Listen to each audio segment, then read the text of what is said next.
Hello Internet, and welcome to my live reaction for One Piece chapter 1023.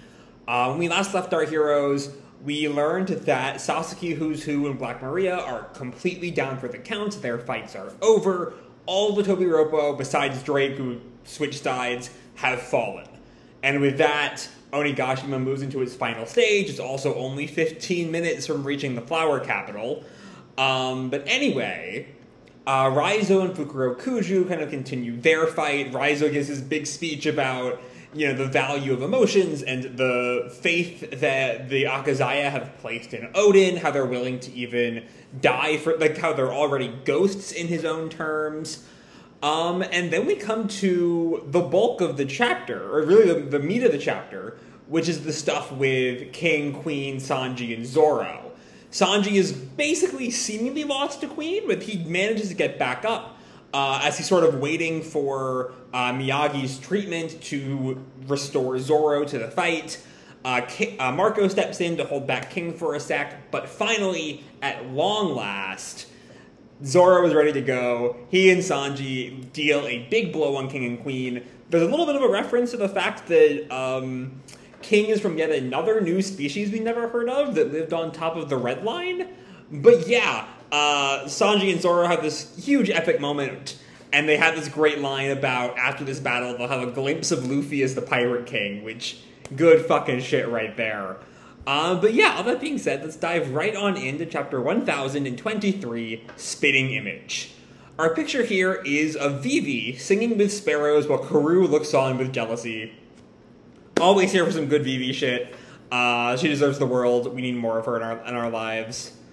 Anyway, we open in the aftermath of Zoro and Sanji's attack as the samurai cheer, "Zorojiro's back! Get him, Sangoro!" And they just sort of stand there amidst the rubble, waiting for King and Queen to get back up. Chopper calls, "It really did heal him!" But Miyagi tells Chopper, "I'm more worried about what happens later." But the still loyal Beast Pirates then call in, "King! Queen!" And we see King and Queen just kind of lying there for a second. Not down, but just sort of getting their strength back. But we see a, sniper for the Beast Pirates taking aim at Zoro's head. They attacked our lead performers! And just then, Kawamatsu just slices through the guy. "Stay out of this." And then Hyogoro calls in, "Good idea, Kawamatsu. Hey, Yakuza bosses, don't attempt to head out and help out in this duel." Oh, okay, so they're sort of doing this kind of leave the fight to them, make sure it stays 2-on-2, is what the Yakuza is going to end up doing. One of the bosses protests, "But Boss Hyogoro, those are the lead performers." And Hyogoro tells him, "No one should approach this fight, friend or foe. See that look on their faces? They don't want any interruptions." And we see Sanji and Zoro ready for the fight. But then we come to Marco, who is still thinking about King, and a conversation he apparently had with Whitebeard at some point. "What do you mean? Atop the Red Line is Marijoa." And Whitebeard counters, "I'm talking long before that." I don't really have a Whitebeard voice. I'm just kind of winging it. "From what I hear, there used to be a land of gods up there." And Marco responds, "You're not talking like the pops I know." But we see, I think that's Izo, who's just getting thrown by some beast pirate. Where the hell has he been? "Hey, Marco!" The flashback kind of continues with Whitebeard laughing, "Rah, rah, rah, rah." And Izo shoots at something. Okay, so I think it definitely looks like Izo's being... Oh, no, I think... Okay, I'm trying to work out what happened, because it looks like Izo is the one, going by the dialogue, Izo is the one taking action. He says, "Hey, Marco." But it looks like he's being thrown. It doesn't look like, looking at the next panel, it looks like Izo has picked up Marco and is now running. Like, Marco is about to be attacked by some beast pirates while he was daydreaming. But, why are Izo and Marco upside down? If it were Marco doing it, Marco can fly, so that would kind of explain it. But Izo can't. I don't know. It's sort of a weird bit. Either way, Izo has picked up Marco, shoots at some beast pirates to save him. The beast pirates scream, "Ah!" And Izo admonishes Marco, "Wake up! We're in the middle of a battle." And Marco tells him, Just waiting for you to save me. Don't be an idiot. And Marco continues, Izo, do you believe in gods? And Izo gets mad at him. When did you turn into Pops when he's drunk? And we sort of leave that plot there. I'm sure I've gotten some degree of spoilers for this chapter because I waited till Friday to review last Sunday's chapter. So I have a good idea where we're going with that plot line. But anyway, coming back to the king and queen fight. They've gotten back up. Queen taunts the two of them. Yo, boys! Hope you didn't think you stand a chance against us. We didn't even feel that. And King then chimes in, drought, plague, wildfire. We're the three calamities that protect Kaido. I mean, besides Jack, who's just kind of not there. But Zoro just kind of looks at them kind of silently. And then Queen shoots a beam out of his mouth. And we're called lead performers because nobody gets the better of us. And Sanji and Zoro both dodge.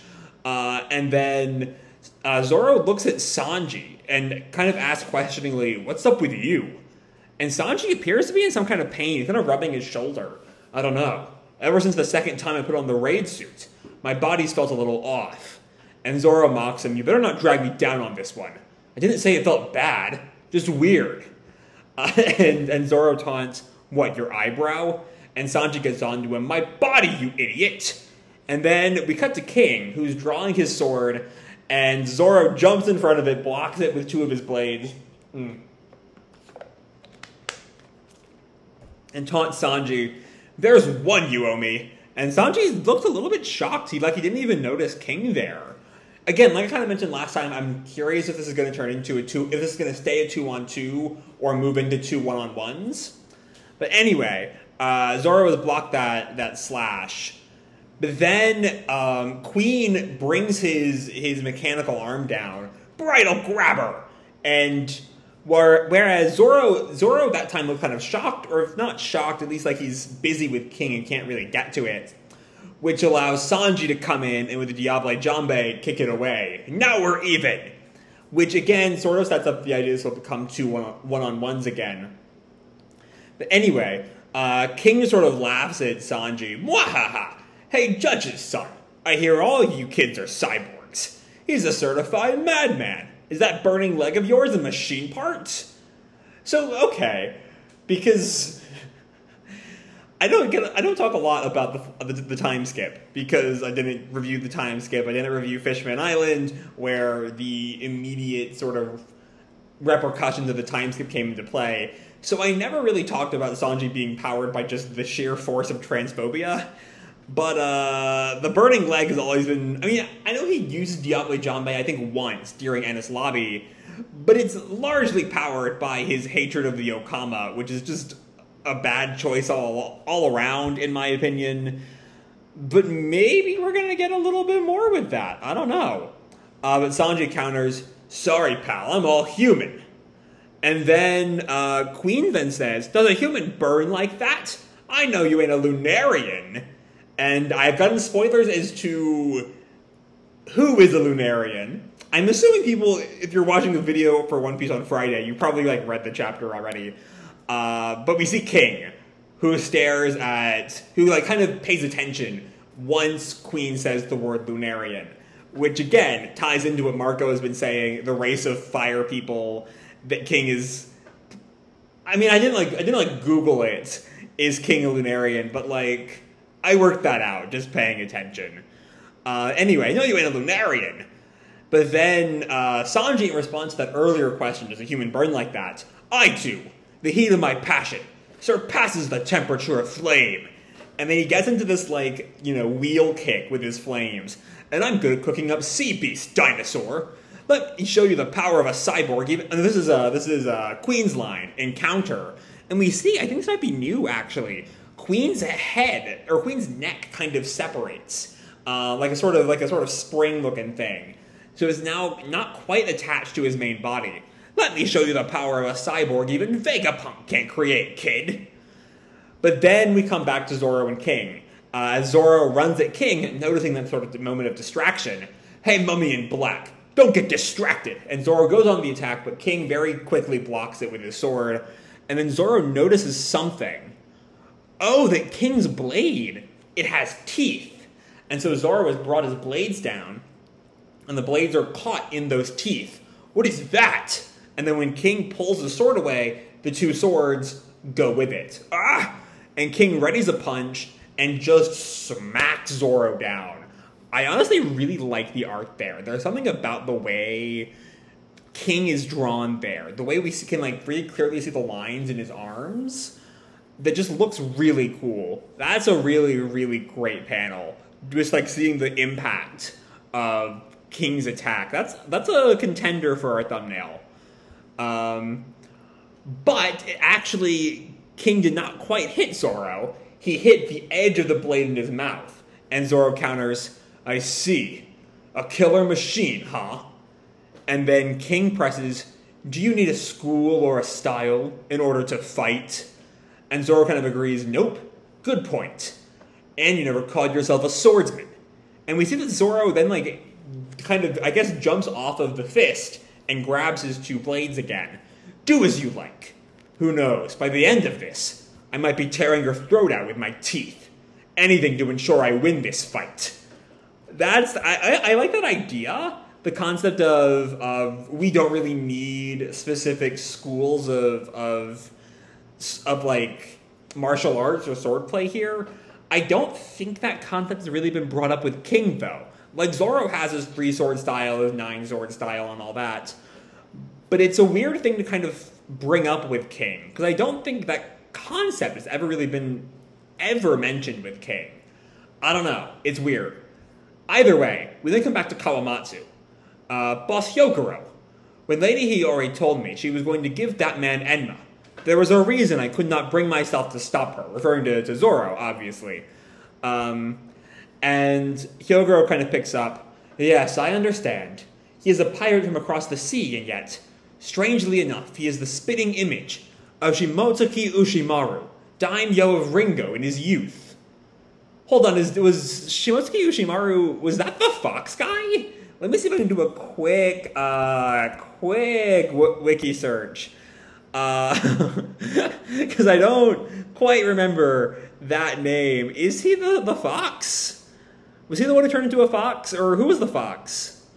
Oh no, Onimaru was the fox, who was owned by Ushimaru. Gotcha. And I'm trying to remember the exact relationship.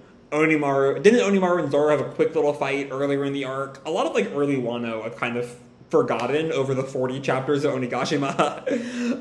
Anyway, Kawamatsu agrees precisely. Even his style with the sword is the same. Lord Ushimaru was a descendant of Shimotsuki Ryuma, the god of the blade, which was the guy that Zoro fought back on Thriller Bark, as I recall. And he got the one sword from a while back. I'm sorry if I feel like I'm like giving the like super simplified version of the Zoro sword lore. I just really cannot keep the Zoro sword lore straight, so I have to keep saying it every time it comes up, or else I will have no idea what I'm talking about. Anyway, and then Kawamatsu brings in, add the fact that he returned Shusui to Wano, and I cannot help but feel that fate is at work. Especially when you consider that Ryuma was also a one-eyed samurai. So now we're seeing that there is a deliberate attempt to kind of connect Zoro to Ushimaru. And also, Shimotsuki is the name of Zoro's village. So there's definitely some kind of connection there. His home village where the stuff with Kuina happened, all that. What I don't remember, though, is was he from the village? I know he wasn't from the dojo where he trained at, but I don't know if he was like a poor kid in the village or if he was, he had like wandered into the village where the dojo was. I just don't quite remember the exact details of that. Either way, a very deliberate connection between Zoro and Shimotsuki Ushimaru.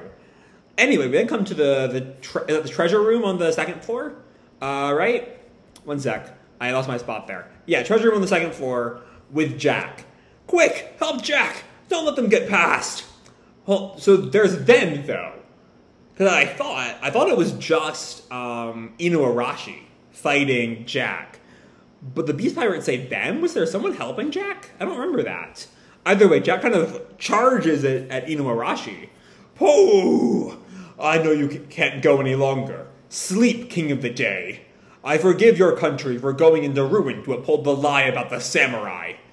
I mean, given all your time spent attacking Zo, it's a little late for forgiveness, man. But we do see that Inuarashi is running out of breath. He has been fighting for a while. That same technique that Oda is using to tell us that these fights have been passing for a long time.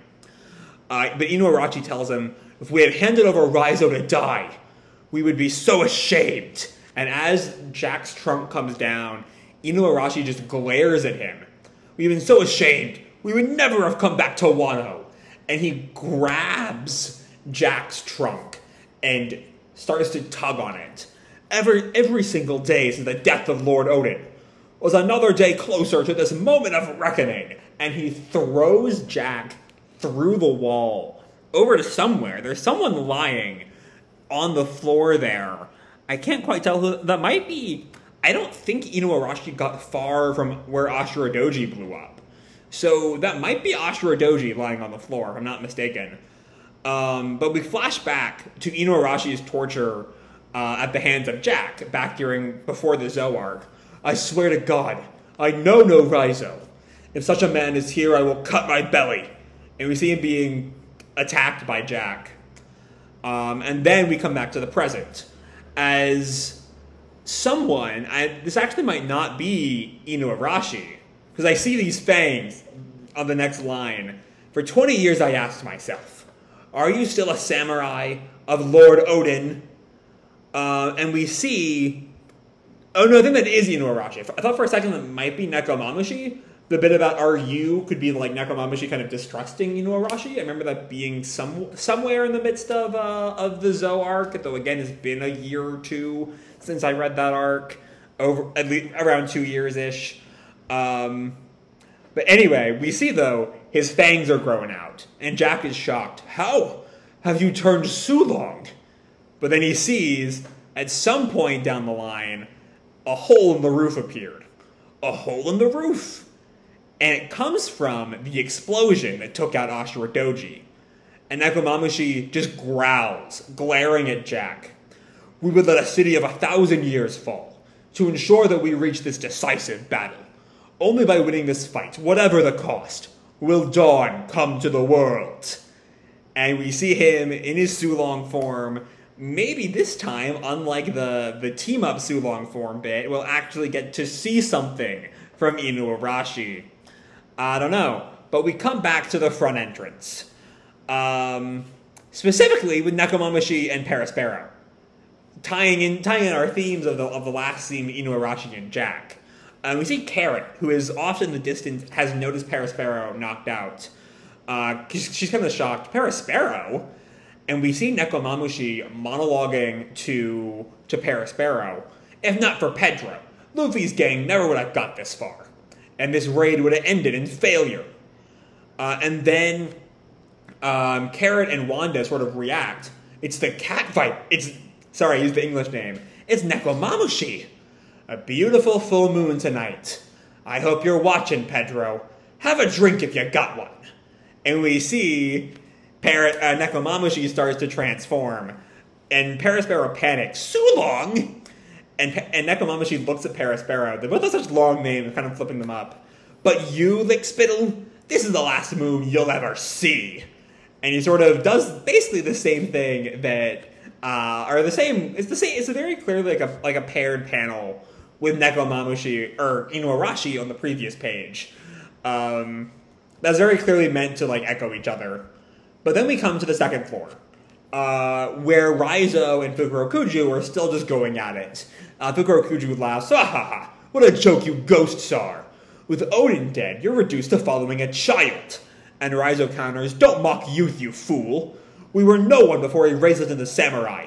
You see, everyone grows in life, and Wano itself will watch over Lord Momonosuke's growth. We won't let the likes of you steal it." And so no real progression with them as we come back to the port. And everyone's just kind of shocked. "What?" And it's the Heart Pirates who are all ready to fight. "What is he doing here? It's Kaido! Do we have to fight him right now? What? Did we skip the Yamato fight? Please don't do that, Oda. But no, is here? No, that doesn't quite look like... Oh, Momo went through with it. Momo aged himself up. That's the only way that makes sense. Because Kaido's a lot darker than that. Anyway, the Heart Pirate's called, "Look out, Straw Hat! Get away from him!" And we see Luffy just stands calmly in front of Momo. We see Shinobu also just kind of kneeling off to the side, you know, showing that this isn't really a threat. And Luffy looks at him and flashes back to his first meeting with Momo, way back on Punk Hazard. "I am not your morsel of food. I will devour you whole before you take a bite of me. Step back!" And Luffy just smiles at him. "Is that you, Momo?" And Momo agrees, "Indeed." And the Heart Pirates are shocked. "What? That's the same kid? What does this mean?" And Shinobu is like openly weeping. "By Lord Momonosuke's request, he is now age 28. Wah!" And Luffy just looks at her. "You can do that? Why are you crying?" "Because..." We flash back. "My lord, you look just like..." And we can only see Momonosuke's like arm. But then Luffy looks at Momo. "Come on, Momo. Let's go take back Wano." "Right. To be continued." Okay, so lots of shit going on here. Let's talk about this shit in order. We have the performance floor. Sanji and Zoro, King and Queen. And there's all these little tidbits of backstory there. We have